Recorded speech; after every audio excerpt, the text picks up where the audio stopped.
Welcome to the Sweat Sanctum podcast, where we talk fitness of the mind, body, and soul.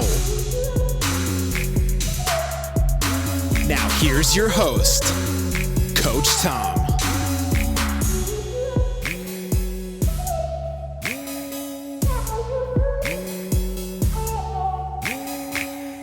What's up, y'all? Coach Tom here, and my K9 co-host, as always, Mr. Coda in the house, ready to rock the mic. We're coming to you, it's Tuesday, the 25th of February. It's 12 noon, and, you know, after a good weekend, things got a little rough real quick early in the week. We had a nice little birthday celebration for Coda down at a little place called Rock and Brews near us here in Orlando, Florida. They have food for our little main man, Coda. He's got his own little menu there, which we absolutely loved. He got himself a cockadoodle brew. Don't worry, it's non-alcoholic. He got it was bone broth, so a nice healthy meal for him, big bowl of it too.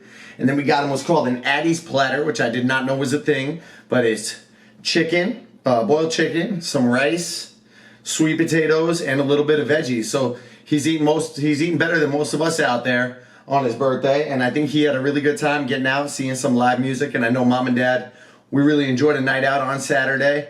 We kind of laid low Sunday, met with some friends, Joel and Melissa, at Universal Studios, went on some rides, you know, quick 2-hour burst just to get out of the house, get ready, reset the mindset for the weekend, ride some roller coasters before we attack the week. And, you know, then Monday morning rolled around, and Monday morning was actually going real smooth. And I coached the 6:55 class on Monday, followed by an 8 a.m. class, a 9:15, all real nice, smooth classes, and then rolled around my 10:30 class. And that's going to be what we, from 10:30 on yesterday is really what we're going to chat about today. And the focus of today's podcast is emotion and how you respond, emotional response, how you deal and pivot when something emotional happens to you and how you react. So this one it's very personal for me. I may get a little emotional, sit back, tune in. I hope you enjoy the show, and we're going to jump right into things today. So 10:30 class rolls around, and I get about halfway through the class, and I get a phone call during class. Now, I keep my phone on Do Not Disturb. I play my music through there, keep it on Do Not Disturb, and phone call overrode that. So that means it was somebody on my emergency contact list, which I've got my wife, my mother, my sister, my father, and the coaches on our staff, and all the staff members. So in case there's an issue anywhere at home or anywhere with our studio, I'm able to, get that phone call and react it immediately. Otherwise, while I'm coaching a class, that's my members' hour.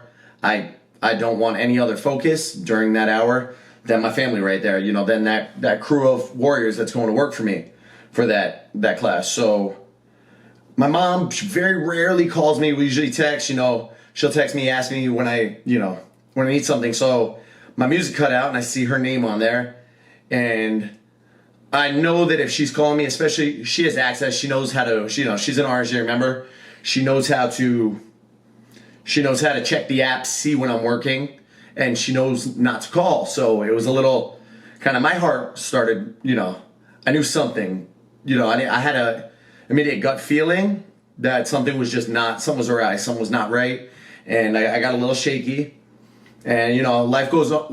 Life went on. I had to finish coaching the class. I've got people in there, so I never do this, but on the sly, I texted through my watch. I said, hey, is everything okay? And she, the response was from her, which was just very, very short. Call me when you can. And if everything was all right, I know that she would have left that message. Yeah, everything's okay. I just wanted to ask you something. It would have been a very, very casual response. This was more, I felt a more immediate sense of urgency. So we knocked out, I knocked out the rest of the class, finished coaching, and I had a 30-minute gap from that end of the 10:30, ends at 11:30, and I had a 30-minute gap until the noon class. And I stepped out of the building for a minute, and I called her up, and I got some very, distressing news. I found out that, my grandfather he's on his deathbed basically, and they're giving him a very short amount of time to live, and she didn't want me to find out if he did go. Sorry, like I said, I'm gonna get a little emotional. And she didn't want me to find out through a family member posting something on Facebook, me coming out of, coaching 5 classes, to get that message through the internet. So the emotion you see right now is what went through me at 11:30 yesterday is, hey, and my grandfather, he's lived a incredibly long life, and to be completely honest, I'm absolutely shocked that he's made it this long. I'm absolutely shocked that he's made it this far in life, because he smoked majority of his life. He was stressed from the war when World War II, came back, stressed from life, and all that stuff, and smoking and drinking, and continued on to live a very long life right now up until his 80s. As of right now, 12 noon, I haven't heard anything from my mother yet. This has been 25 hours right about now since I got the initial phone call. I haven't heard anything. There was no positive update. Last night she was on the way back to the hospital. But where we go from here is that I had about 30 minutes, 25 before my next class rolled in at 12 noon.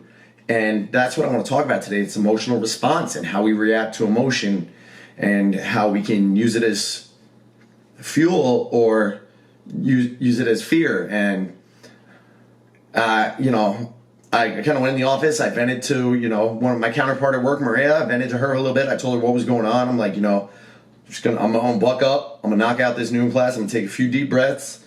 Tried calling the wife, but she was with a patient.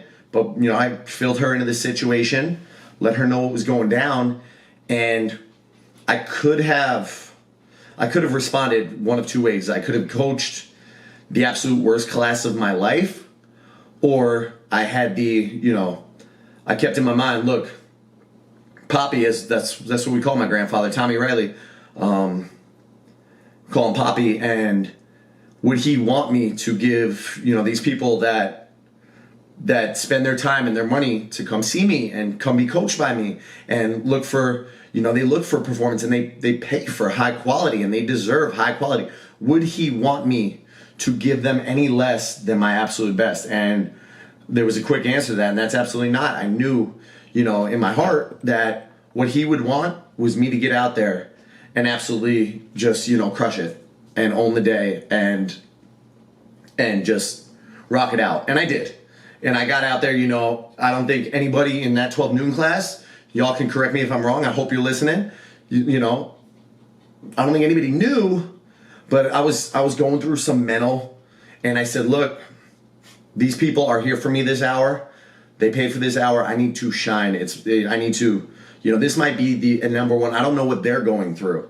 This might be the best hour of their day, and I need to make it the best hour of their day. So I turned off that little voice in my head that wanted me to quit, and I kept on keeping on.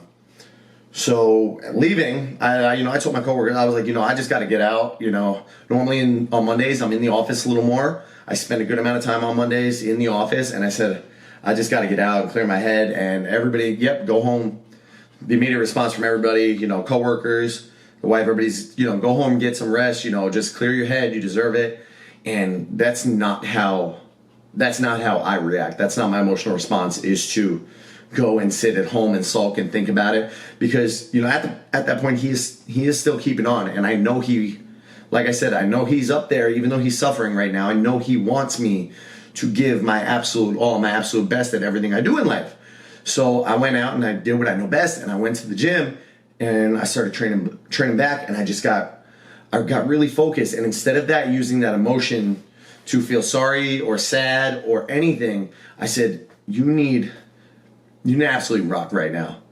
You need to pivot and come out like a wrecking. Like, you don't know, none of us know when we're going to get that phone call for ourselves. When life's going to call upon you and say, look, this is your last day, and I have an opportunity to work out and succeed and make my life better. So I went out and I absolutely killed it. I could not, I was relentless, and I felt strong and powerful, and it just almost like an unstoppable force.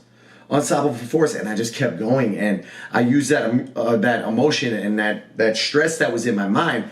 I pivoted and I used it as kindling on the flame for the workout. I lit every, like, it was just like I was on absolute fire, and all of that emotion I was dousing the world with, dousing gasoline on it, and it cleared my head. And not just there, it's kind of really helped me retake my vision. And then, I anticipated this because after every high there's a little low, and life's a roller coaster. But I went home and I did have a 4:45 class, which means I got to be up at 3:45 this morning. So I do try to be in bed by about 8:15, 8:30 latest. And even though I was in bed by 8:30, I really struggled to fall asleep because it kind of came back. It was like here, and it was here again. And I'm like, it's back. It's back. That pain, that thought. Like, I was nervous that when I went to bed, I was going to wake up to that phone call. And that was my biggest fear at the time. So eventually I did fall asleep, probably later than I wanted to. I woke up 3:45, got ready to rock, ran into, always story of my life. There's always some kind of road bumps, speed bumps. And my app for music wasn't working this morning. Normal, what I play music with for coaching wasn't working. So I kind of, oh man. And again, I said, hello, wake up. And I just slapped my face up in the face. If you're listening to the podcast, not watching, I kind of gave myself a little whack. And I said, look, get your head in the game. Get your head in the game. You got 3 classes, 4:45, 5:50, 6:55, same mentality. These people come here to see you. Put on a happy face. And, y'all don't know it, but the energy for everybody in that room, energy you brought me today really carried me through a personal, tough situation. And every single person in my, the 4:45 class, you know who you are, that you positively affected my energy today. And you don't know in what way until you listen to this, but really I needed you today, and I needed that positive energy for you because it helped me pivot through that emotional situation I was going through. And I hope I gave you my very best. I hope you really, truly enjoyed what we had together today, this morning. I hope you felt so accomplished and you kicked ass during that workout, because I was fighting, a little internal demon. I didn't know what I was going to see when I walked out of coaching today. I still haven't gotten a message. I'm like, the phone's right there, and I'm watching for it to light up. And just the energy of those 100 people that walked through the doors to spend each hour with me really just lit me on fire. And again, I just said, don't sit still today. Do not go and sit at home and sulk and be miserable and think about something that hasn't even happened yet. I'll process. Everybody processes different. I'll process when the time comes. I know, Poppy, you're still going up there, and I'm praying for you, and I'm rooting for you. And I know life has been rough for you for 4 or 5 years now, where it's been it's been a decline.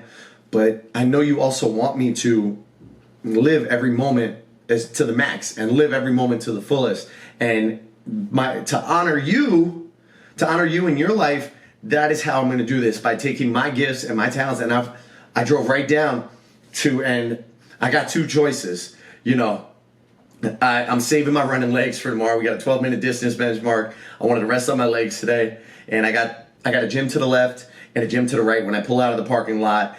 And gym to the left, I know everybody in their name. It's like freaking Cheers. I can't, get a workout in without talking to 25 million different people. Then there's another one down to the other side of the road. LA Fitness. I don't really know anybody there.